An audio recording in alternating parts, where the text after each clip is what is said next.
అందులో చాలా హీనమైన పరిస్థితి ఏంటంటే ఒక మహిళగా ఉండి ఒక మహిళా ఉద్యమరాలని కూడా నేను తెలుసుకోలేకపోయాను బీయింగ్ అన్ హిస్టరీ స్టూడెంట్. అది ఇంకా అవమానకరం. సో సార్ చెప్పిన తర్వాత నేను వెళ్ళి గూగుల్లో సెర్చ్ చేసిన తర్వాత చాకలి ఐలమ్మ అనే పర్సనాలిటీ అంత గొప్ప వ్యక్తి, ఎంత పెద్ద పేరు ప్రతిష్ట ఉన్న వ్యక్తి అనేది తెలుసుకున్న తర్వాత I really ఫిల్ట్ shame on me. ఏంటిది తెలుసుకోకుండా ఉన్నాము. అందుకు ఒక రకంగా ఏంటంటే నేను బ్యాచులర్స్ చేసింది కూడా హిస్టారికల్ స్టడీస్, మాస్టర్స్ చేసింది కూడా హిస్టారికల్ స్టడీస్లోనే. అది ఇంకా అవమానకరం.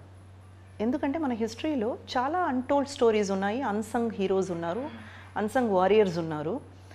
వాళ్ళంతా చేసింది ఏదో మామూలు ఒక రోజు 2 రోజులు ఉద్యమం కాదండి, పోరాటం కాదండి, అదంతా చాలా పెద్ద యుద్ధం చేశారు.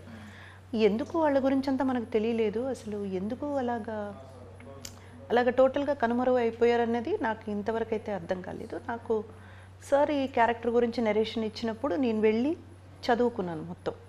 అప్పుడు నాకు ఇవన్నీ తెలిసి వచ్చింది, కొంతవరకు అయితే నాకు అవగాహన వచ్చింది. బట్ మీరన్నా ఐఎమ్ ఫీలింగ్ అషేమ్డ్ అంటున్నారు, కానీ ఇందాక అనుశ్రీయ గారు మాట్లాడినప్పుడు కూడా ఏమంటున్నారంటే ఆవిడ సివిల్స్కి ప్రిపేర్ అయ్యారంటే ఎక్కడ లేదంటున్నారు, దీని గురించి ఇన్ డెప్త్ ఎక్కడ లేదంటున్నారు. అవునండి, రైట్, ఐ థింక్ అవునండి. కానీ నేనెందుకు అది షేమ్గా ఫీల్ అవుతున్నానంటే, నాకు ఈరోజు ఇంద్రజ అనే ఈ పర్సనాలిటీ, ఈ వ్యక్తి నా దగ్గర ఏదైతే ఉందో ఆ పేరు కానివ్వండి, నా దగ్గర ఉన్నటువంటి డబ్బులు కానివ్వండి, ఆస్తులు కానివ్వండి, ఏదైనా కూడా కానివ్వండి, అవన్నీ ఈ హైదరాబాద్ మట్టి నాకు ఇచ్చినది.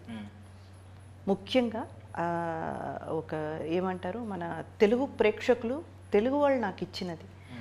కనీసం వీళ్ళ గురించి కూడా మనకు తెలియకపోయింది కదా. నేను ఇక్కడే ఈ ఇదిలోనే పాత హైదరాబాదు చూశాను, ఇప్పుడు తెలంగాణ చూస్తున్నాను, ఆంధ్ర చూస్తున్నాను. కానీ కనీసం మనం ఎక్కడైతే బ్రతుకుతున్నామో, ఎక్కడైతే మనకు బతుకు తెరివి ఉందో వాళ్ళ గురించి కూడా తెలుసుకునే ఒక ఆలోచన మనకు రాలేదు. వాళ్ళలో ఉన్న ఇలాంటి వీరనారి, మళ్ళీ మహిళగా నేను ఉండి ఒక మహిళ లీడర్ గురించి నాకు తెలియలేదంటే అది ఎంత ఇదండి. అది చెప్పాను నేను. అఫ్కోర్స్ హిస్టరీ గురించి తెలుసుకోవాలంటే రోజు మనం తెలుసుకుంటూనే ఉండొచ్చు. కనీసం మనం బ్రతుకుతున్న గడ్డ మీదైనా, ఆ బ్రతుకుతున్న మట్టి మీదైనా ఏం జరిగిందన్నది తెలుసుకోవాల్సిన బాధ్యత ప్రతి ఒక్కరికి ఉందండి.